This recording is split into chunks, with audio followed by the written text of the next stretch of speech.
You may have seen this story, and I'm still dubious about it, although the sample size is pretty daggone large.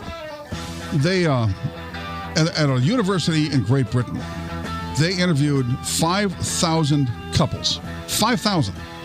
And they came to the conclusion that, and I'm going to quote the study, childless, married, and unmarried participants are happier with their relationship and with their partner than those couples who have kids. So basically, if you want a happy relationship, don't have children. I got to tell you, that's just not been my life experience. Truly, it's just, to me, this makes no sense. Jennifer Styers is a relationship expert. She joins us right now. Jennifer, I've not had a year go by when our two kids haven't brought my wife and I great joy. So I don't get this. I don't get the results of this. And I am anomaly, or is there something in the study sample we don't understand? Well, I think what you said and what the study says are two different things. You said that your kids bring you and your wife so much joy, which I think most parents can say, but this particular study said that participants are happier with their relationship and their partner. So I think it's the overall relationship. Very often when people get married and have children, the children tend to take a lot of focus off of the relationship. And so I think that's what they're speaking to, is the actual male-female husband-wife relationship, mother-father. I tell you, I don't think so. I think they're confusing correlation with causality. If I had to guess, I would think if you went back and interviewed 5,000 wealthy people, people who have no concern about means whatsoever, you would find that those couples who have kids and have no financial problems are actually happier with their entire life situation, including with their partner, than those people who do not. Because children add something that's an intangible, that's really life-affirming and affirming of the relationship. I think this has to do with what you have to spend in order to have kids and raise kids. And that does place a burden and a lot of stress on any couple. You know what? That's a great point. And it's definitely not stated in here, but you're 100% right.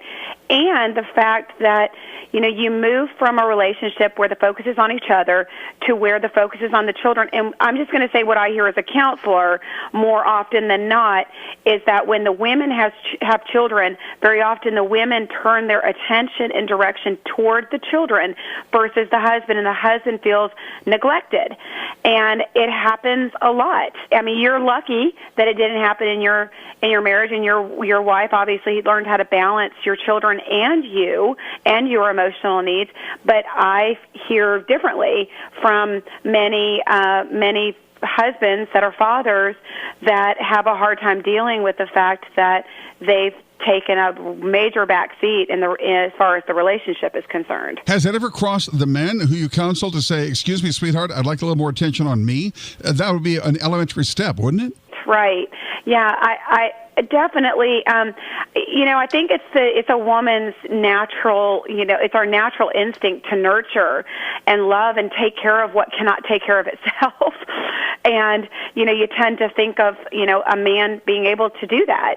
And so I think that that it happens. I mean, it happens. And so it's just something that all married couples that are having children need to remember, is that the children add so much to your life and so much joy, and they take away that selfish nature, but it does not mean that you don't have to still nurture the relationship of the parents.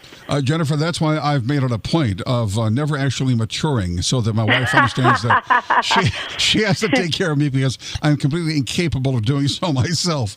Isn't that beautiful, though? It works. And that's what a woman wants, right? Jennifer Styers, relationship expert, thanks so much for being with us. Thank you.